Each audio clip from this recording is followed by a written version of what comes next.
Hello दोस्तों, आपको विकास sir की क्लास में आपका स्वागत है। आज हम देखते हैं बिंदु, रेखाखंड, रेखा और किरण। यह बहुत ही प्यारा टॉपिक है।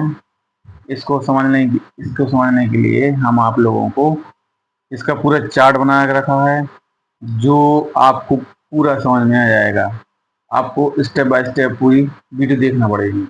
उसमें आपको पूरा क्लियर हो जाएगा कि बिंदु, रेखाखंड, रेखा, कोण क्या होता है। ये सभी समझने के लिए हम आज टॉपिक को प्रारंभ करते हैं। बिंदु। कागज पर एक पेंसिल की नुकीले सिरे से एक बिंदु अंकित कीजिए। सिरा जितना नुकीला होगा, यह आपको एक बिंदु से अवगत कराएगा। यह एक सटीक स्थान निर्धारित करता है। इसमें लंबाई, चौड़ाई, ऊंचाई नहीं होती। इसे हमेशा अंग्रेजी के बड़े अक्षरों से व्यक्त किया जाता है।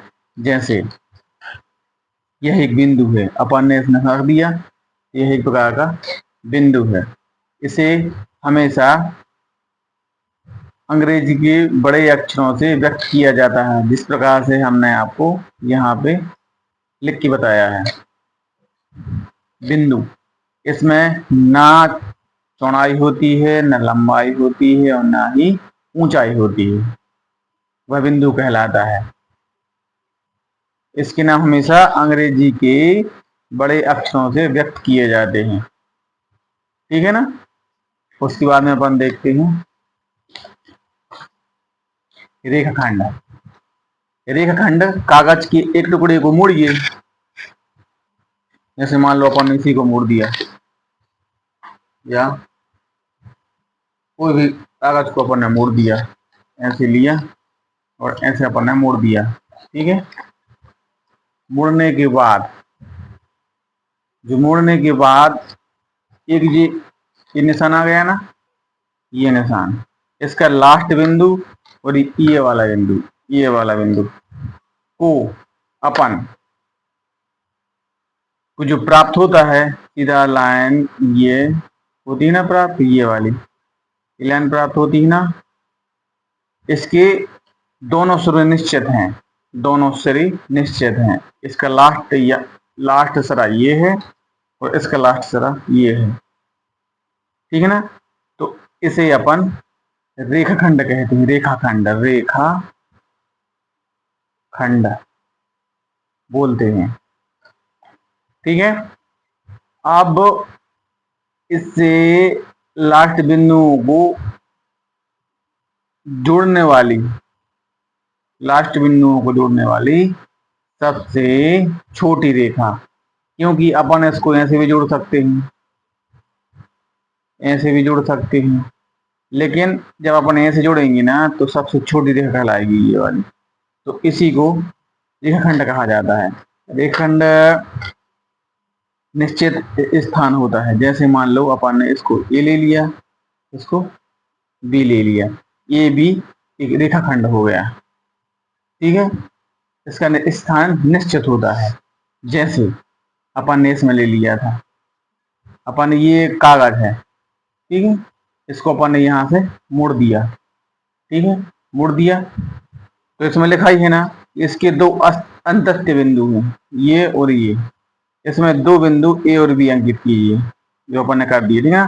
उन दोनों को बिंदुओं को जोड़ने का सबसे हर संभव प्रयास कीजिए। जैसे अपन ने इसको ऐसे जोड़ दिया, ठीक है, और ऐसे जोड़ दिया। ठीक है ना। छोटा मार्ग है जो, उसे रेखाखंड, वह उसका रेखाखंड कहलाता है। जब सबसे छोटा मार्ग अपन ये नाप के देखेंगे तो ये वाली लाइन इसकी अपेक्षा बड़ी हुई है, जब वाली लाइन इसकी अपेक्षा बड़ी होगी, तो ये छोटी वाली जो लाइन ना, ये ए बी एक रेखाखंड है। क्लियर। इससे सिद्ध होता है कि रेखाखंड के अंत बिंदु निश्चित होते हैं। इसके अंत बिंदु निश्चित होते हैं। जैसे मान लो अपन ने ऐसे क्लियर कर दिया, तो इसमें ये दे दिया और ये दे दिया, ए और बी एक रेखाखंड है। क्लियर। ये और बी ये एक रेखाखंड है। इसके बिंदु निश्चित हैं। ठीक है, ठीक है। इसके बाद अपन देखते हैं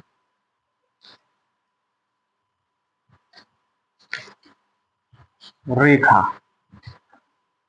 जब हमें रेखाखंड की लाइन को बढ़ाने का कोई स्थान निश्चित नहीं हो, कोई अपन रेखाखंड खींचा, ठीक है, रेखाखंड खींचा मान लो अपन ने ये वाला, ठीक है ना। इसको अपन जितना चाहे उतना बढ़ा सकते हैं, ऐसा जितना चाहे उतना बढ़ा सकते हैं, कोई निश्चित स्थान ना हो इनका, ठीक है ना। रेखाखंड होता है उसका निश्चित स्थान निश्चित होता है, जैसे ए और बी है, इसका स्थान निश्चित है, लेकिन इसी को यदि जितना चाहे बढ़ा सके अपन, कोई लिमिट ना हो इसकी, इतनी चाहे इधर इतनी चाहे अपन बढ़ा सकते हैं, तो यह एक प्रकार की रेखा कहलाती है। जब हमें रेखाखंड की लाइन को बढ़ाने का कोई स्थान निश्चित ना हो, मतलब अत्यंत बिंदु एंडिंग पॉइंट ना हो, वह रेखा है। अंग्रेजी के छोटे अक्षरों से प्रदर्शित किया जाता है हमेशा इसको, जैसे आपने देखा होगा एम और एन, एक रेखा है, ठीक है। इसके बाद में अपन देखते हैं किरण।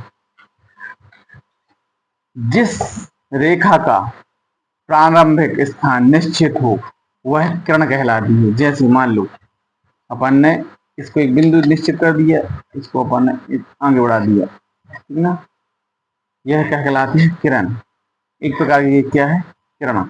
इसका ये स्थान निश्चित, इसको आदि पॉइंट कहा जाता है, आदि आदि बिंदु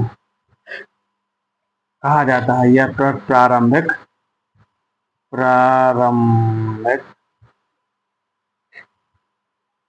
बिंदु कहा जाता है, ठीक है ना। इसका जैसे मान लो ये सूर्य की किरणें, आपको सुना ही होगा कि सूर्य किरण निकलती है, पर सूर्य रहता है ना, उससे जो किरणें निकलती है ना, उसका स्थान भी निश्चित होता है, एक ही दिशा में, इसका कोई निश्चित स्थान, ये विस्तारित होती है, तो इसका अनिश्चित होता है, ये अनिश्चित, ठीक है ना। तो ये अनिश्चित होता है, प्रारंभिक बिंदु निश्चित होता है, बाकी उसकी लिमिट अनलिमिटेड होती है। जैसे टार्च से अपन उजीला मारा मान लो किसी भी चीज में, ठीक है ना, तो ये टार्च से उजीला जा रहा है, मतलब इसका एंडिंग, मतलब शुरुआत जो पॉइंट है प्रारंभिक बिंदु वो निश्चित है, लेकिन इसका विस्तारित निश्चित नहीं है। उसी प्रकार की ये सभी किरणें कहलाती हैं, ठीक है ना, किरणें, ठीक है। इसके बाद अपन आए, इसके बाद अपन आए कोण, ठीक है, कोण। दो किरणों की एक ही ओमानिष्ट बिंदु से प्रतीत होती है, दो किरणें एक ही ओमानिष्ट बिंदु से निकलती हुई प्रतीत होती हैं, उन किरणों की झुकाव को कोण कहा जाता है। जैसे यह एक कोण है, देखे ये दो किरणें निकली, किरणें क्यों कहा जा रहा है इनको, क्योंकि इनका पॉइंट निश्चित है, ये वाला प्रारंभिक पॉइंट, प्रारंभिक स्थान निश्चित है, ठीक है, एंडिंग पॉइंट निश्चित नहीं है, तो ये किरणें हैं, ये क्या है, किरणें, किरणें है ना, ये वाली और ये वाली किरणें हैं, और इसको कहते हैं अपन चाप, चाप। और ये है अपना ये वाला शीर्ष, ये शीर्ष है, ये किरणें हैं, ये भी किरणें हैं, और ये है चाप, ये क्लियर, ये चाप होती है, ठीक है ना। तो अपन समझ में आ गया है कि जब दो किरणें एक ही बिंदु से निकलती प्रतीत होती हैं, दो किरणें एक ही बिंदु से निकलती हुई प्रतीत होती हैं, ओवरनेस्ट बिंदु से निकलती हुई प्रतीत होती हैं, उन किरणों की झुकाव को कोण कहा जाता है, ठीक है ना। अब देखें कि कोण कितने प्रकार के होते हैं, ठीक है। तो अपन ने सबसे पहले देखा सरल रेखा, सरल रेखा, सरल रेखा मतलब सीधी लाइन, मतलब सीधी लाइन, सीधी लाइन, ये वाली अपनी सीधी लाइन है ना, ये एक प्रकार की सरल रेखा है। इसका मान हमेशा 180 अंश होता है, कितना, 180 अंश, इसको अपन चांदी से नापेंगे, चांदा होता है नापने वाला, तो इसको 180 पॉइंट होता है, ये 180, इसको अपन 180 अंश होता है, ये अपन उसको नापते हैं यहाँ से, तो 180 अंश होता है, ठीक है ना। समकोण, इसको स्ट्रेट एंगल भी कहा जाता है, ठीक है ना, इंग्लिश में इस सरल रेखा कहलाती है। उसके बाद में अपन आए समकोण पे, तो समकोण हमेशा होता है 90 अंश का, 90 अंश का, राइट एंगल कहा जाता है इनको, ये हमेशा 90 अंश का होता है, 90 अंश, चाहे इस साइड से नाप लो चाहे इस साइड से नाप लो, ये हमेशा 90 अंश का होता है, ठीक है। उसके बाद में अपन आए कोणों के प्रकार, ये होते हैं 3 प्रकार के, ठीक है। न्यून कोण, इसको कहा जाता है एक्यूट एंगल, ठीक है ना, न्यून कोण, इसको एक्यूट एंगल। अब न्यून कोण क्या कहला, कौन सा मतलब क्यों क्यों कहलाता है, क्योंकि ये 90, ये होता है 90, ये भी 90, तो वही ना 90, तो 90 से मतलब न्यून कोण जो होता है वह हमेशा, जैसे मान लो अपन यहाँ से नापना शुरू किया है, तो यहाँ से यहाँ तक, अब ये टोटल 90 है, यहाँ से यहाँ तक हमने देखा है 90 है, तो जब 0 से ऊपर और 90 अंश से कम